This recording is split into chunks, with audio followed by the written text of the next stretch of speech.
Hi, welcome back to the channel. I'm the Ecto1A. On this episode, we're saying hello to all the shop vehicles. Ecto1, New Jersey has just returned from its little vacation in the greater Chicagoland area. Got a little bit of reassembly to do because the car didn't fit in the covered trailer, and we were blizzarding the whole time for the past couple weeks, on and off, so got to keep our baby safe. All the tints done. I just got a little bit of stuff to put back together. Whip antenna, a few other things. But everything's locked up. But I'm going to say welcome to the Northern Illinois Ecto1A. Owned by Marty West. Built by Marty and his brother Matt. And the reason we're taking this project over is because this vehicle has been to multiple different shops to do work that were a little bit above and beyond Marty and Matt. There was some metal fabrication that needed to get done and some other things. So Matt helped out with most of that, but apparently the shop that it was at, they weren't the greatest, honesty-wise. So we're 2 shops deep in that saga and quite a few dollars and cents invested. If you look right here, you'll see this hood is completely botched and destroyed. Also has foot marks all over it. Looks like somebody was jumping on it. And then we have a fender here, which if you look at our baby over there, that's a 60. This actually has a 60 fender on it. And they were trying to cut it up at the shop it was at to make it into a 59 fender. So that's gonna go in the trash. This hood's gonna go in the trash.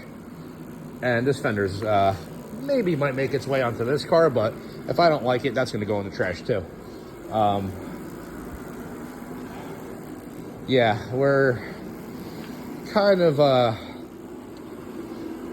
really taking a big project on here, but this is what has to happen to kind of save Marty and Matt's sanity, because they just have an obscene amount of time invested in this car, and this is what basically they've ended up with for the time and money invested, and that just isn't right. So being that I'm 20 years, in this industry, been with General Motors the entire time, definitely seen my share of dishonesty go on with some of the mechanics I've seen over the years. Independent shops, resto shops, all different kinds of shops. Sometimes even my coworkers, unfortunately, didn't do the right thing. So but we got to put this thing together. We got to put this thing together. And we got a lot of work ahead of us. So the goal here is to get this baby to Ghostbusters Day 2024 for the 40th anniversary of the original movie. And this here has another intention. It's got a little bit more wiggle room on the time frame. But essentially we got 5 months to get this car together. And if you look at it, all the parts are sitting on the inside and not too much actually on the car. That's where we're at with this whole thing. Basically gonna need everything soup to nuts. See if we can get this open. Here we go.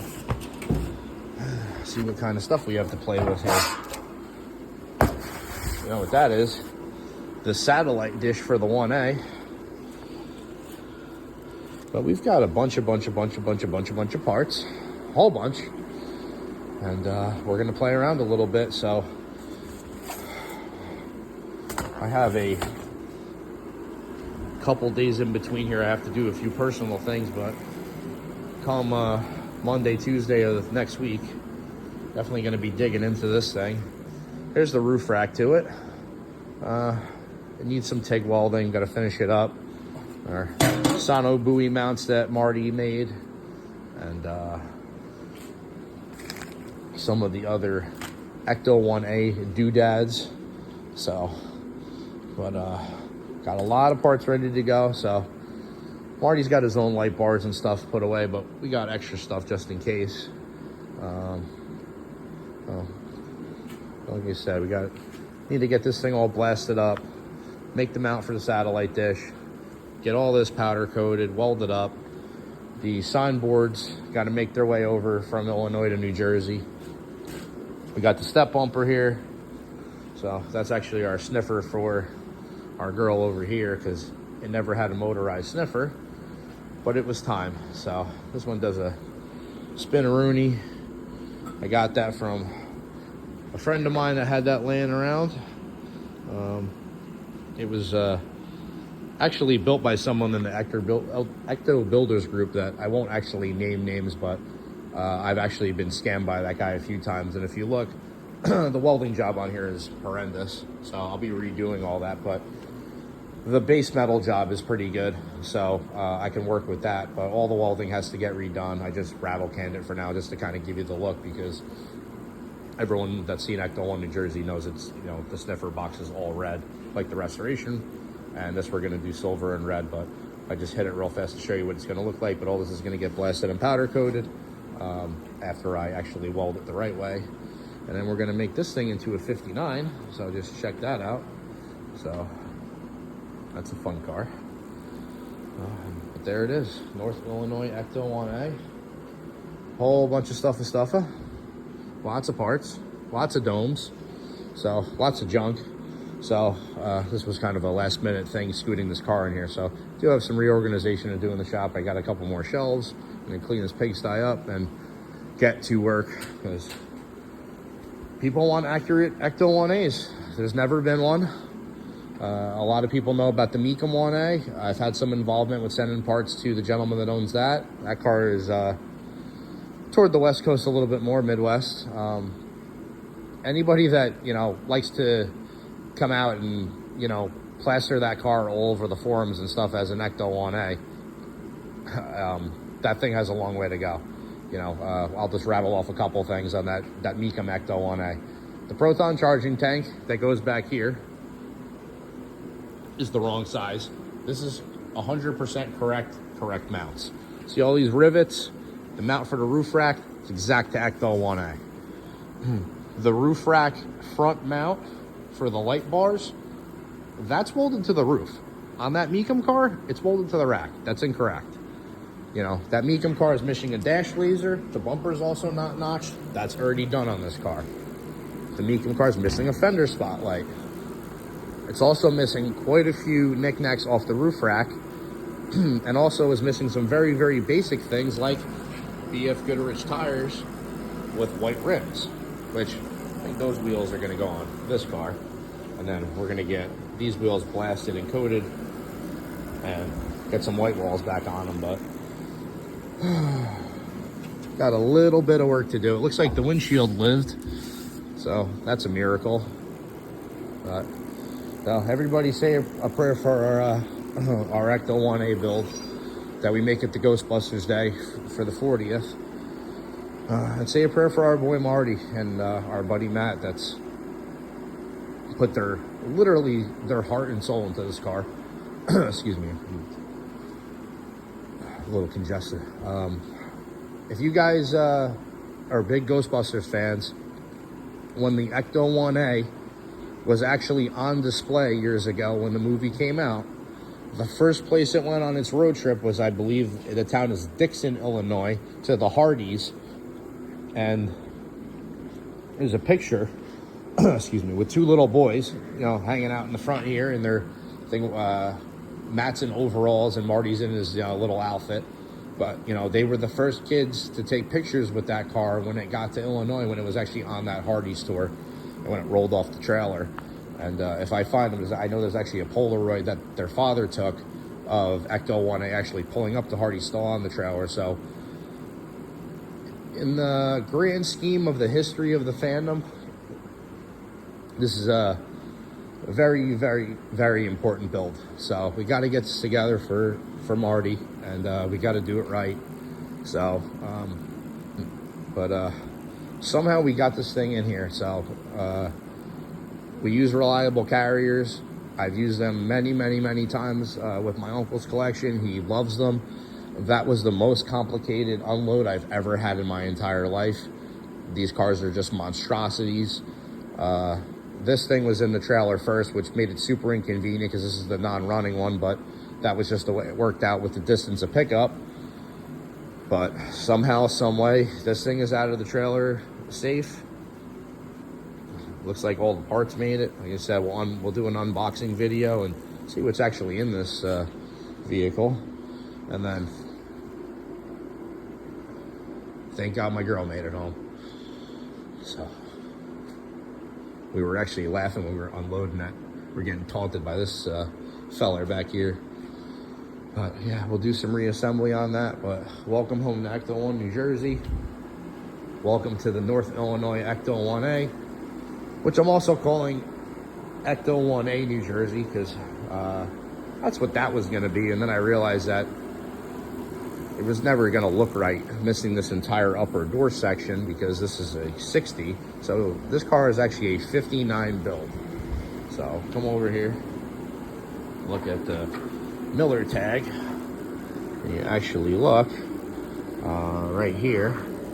It was actually built 10/16/59. It tells you it's a duplex. So, and then I'll take you over to this thing. Let's see if we can get this thing open. This has like a custom hood latch, whole thing happening. Maybe it likes it, maybe it doesn't. Okay, here we are. Oh, there's no motor in the thing. Oh, I wonder what motor I'm gonna put in this. Oh, I'll give you a hint. It's gonna be an LS motor. Let's look at our number here on this thing. Not as legible, but I can read that it's 59. I think it's April 4th of 59 is actually the build date. And if you look, this thing says LIMAMB, limo ambulance. So that's like a real deal Ectomobile. So feast your eyes on it. So, but I appreciate you guys always tuning in. I appreciate you guys subscribing to the channel. We got a lot more stuff to show you guys over the next 6 months on this thing. I'll say 5 months. And, you know, really get this thing at least starting to look like a car. I'm definitely going to figure out a way to get this thing in paint and get an engine inside of it and at least get some parts bolted to it. I mean, if you guys knew dollar for dollar what was spent on this car, you would probably be sick. What my buddies were actually, I'm just gonna say, scammed for. You can't honestly say that you took this to a resto shop and the guy that did this can say, oh, I did my best work. And if he did do his best work, then you better get out of the business, bro, because you don't know what you're doing. So there was a lot of metal work done back here. Apparently that was done by a third party hired by the shop, an actual body guy. So, you know, I'm by no means a body expert, but the quarter panels look pretty good. Everything else, but the car's not even jammed out all the way. They put the car in primer, but hey, you know, we didn't actually jam the whole car. So, they didn't paint those jams. You know, none of these are primered. She didn't even primer the rear door for the guy. So, that's a story for another day, and that's his business, how he wants to handle that in the future, you know, with that gentleman. But as far as we're concerned, we'll try to get this thing white, stick one of those logos on the bottom of the door right there on this thing, and really get this thing looking right so it can live up to its name of Miller Meteor. But that's the first look of it here in Jersey. Got the partition. So like I said, it looks like the windshield lived. You know, we got some tail light lenses. You got a parts manifest list that Marty's dad did for us. So, which already is not an accurate list, because I took stuff out of the car and put it in Ecto before we left, because there just flat out wasn't enough room. And I think it's a good thing we did, because it was hard to get this thing actually up the block. The truck was so massive, it couldn't actually fit on the street. And basically, by some miracle of God, we were able to get it over here. So I'll leave you guys to it for now. And like I said, I appreciate you always tuning in. Thanks for watching, and we'll see where we go from here. All right. See you on the next episode. Thanks again. Ecto Tech out.